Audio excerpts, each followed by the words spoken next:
billions of years old. I don't believe that anymore. And I used to believe that you and I have monkeys in our family tree. Now, you might still believe that based on your last Thanksgiving dinner with relatives. I don't know.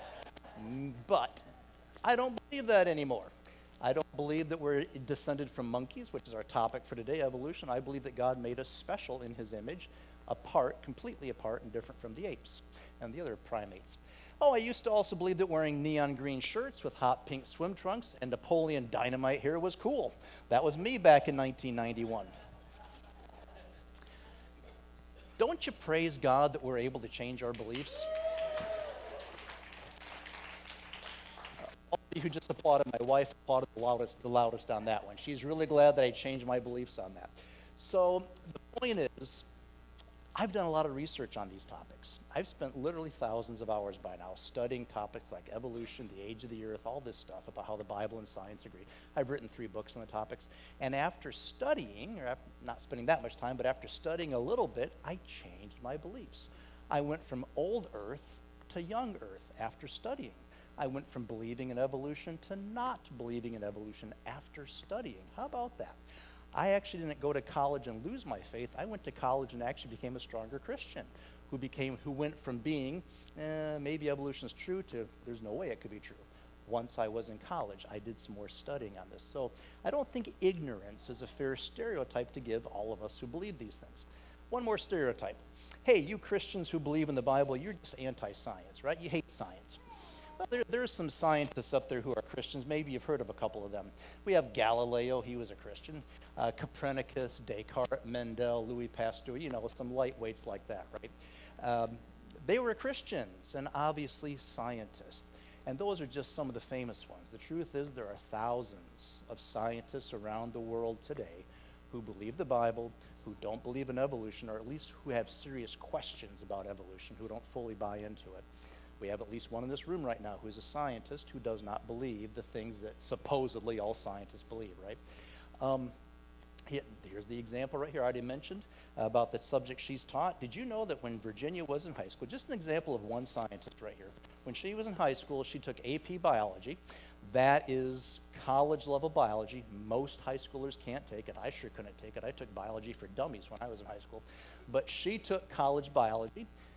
Most kids couldn't. She took it. She passed it. She not only passed it, she got the highest grade possible on the exam. The first person in her high school ever to have done that. Give her a hand. That was awesome. She went on to I have to say this because she won't say it about herself. She went on to the University of Florida, studied microbiology, went back, got her master's degree in geology, and she's actually written a master's thesis on the topic of radiometric dating. You might have heard of it as carbon dating. Who's ever heard of carbon dating before? Okay, thank you, put your hands down. They've used supposedly carbon dating to show that the Earth is very, very, very old.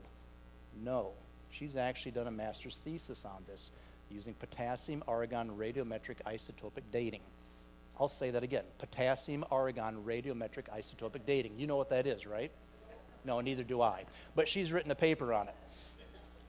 And when I met her and I heard that she wrote a master's thesis on the topic of dating, I'm like, oh yeah, I got to date this girl. Oh yeah. But she's actually done that. She's actually dated the ages of rocks. And so if you're interested in the age of the Earth, and if you're interested in what carbon dating / radiometric dating actually teaches, ask her afterward. And we actually have a free pamphlet that she wrote, a free piece of paper she wrote that explains in terms that most of us can understand how, in fact, radiometric dating does not show that the Earth is billions of years old. On the contrary, there's some pretty strong evidence that the Earth is not that old using that method. So check us out at the table. We have a free resource for you if you're interested. Just ask about dating. And I mentioned what she's taught. Now, let's move on. Science.